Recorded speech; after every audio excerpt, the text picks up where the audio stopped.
भुन्टी र भूपेन्द्रको सम्बन्ध बिग्रियो।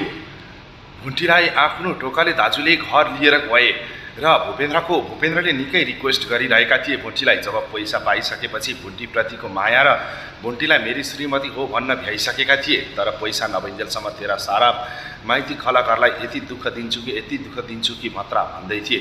तर हुँदा हुँदा टोकालेकै अगाडि आफ्नै दाइस र बहिनीको पवित्र सम्बन्धमाथि अम्ला उठाउन भ्याए।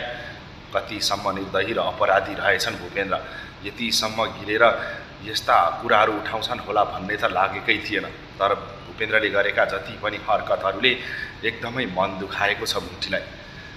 र परिवारमा भूपेन्द्रका दाइ पनि निकै रिसाए जस्तो गरिरहेका छन्।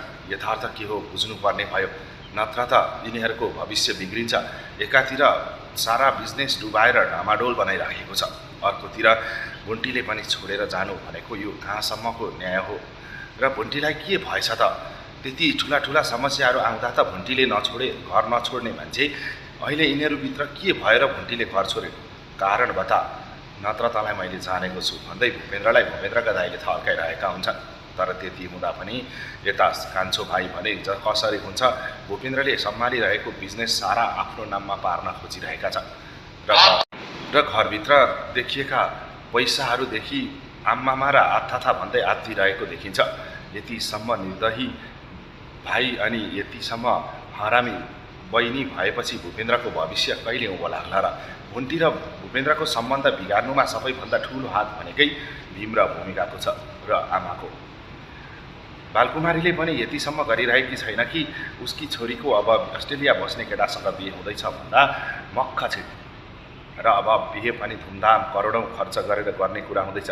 अरूसँग त पैसा छैन, अब जेठी बुहारीसँगै पैसा माग्नुपर्छ भन्दै बुहारीलाई नमस्कार बुहारी, मेरी बुहारी, प्यारी बुहारी भन्दै चेपार बसिरहेको देखिन्छ। तर अब जेठी बुहारी कस्ती खालकी हुन् भन्ने कुरा भने उसले बुझेकी छैन। जुन बेला यथार्थ थाहा हुनेछ तब छाँगाबाट खसे चाहिँ हुनेछन्। हो दर्शकबी, तपाईँहरूलाई हामीले बनाएको रिभ्यू के कस्तो लाग्यो? भुन्टी र भूपेन्द्र छुट्नु हुने थियो या थिएन? भूपेन्द्रलाई चेताउनको लागि मात्र भए पनि भुन्टी केही समय भूपेन्द्रलाई छोडेर जाने नाटक गर्नु पर्थ्यो या पर्दैन थियो?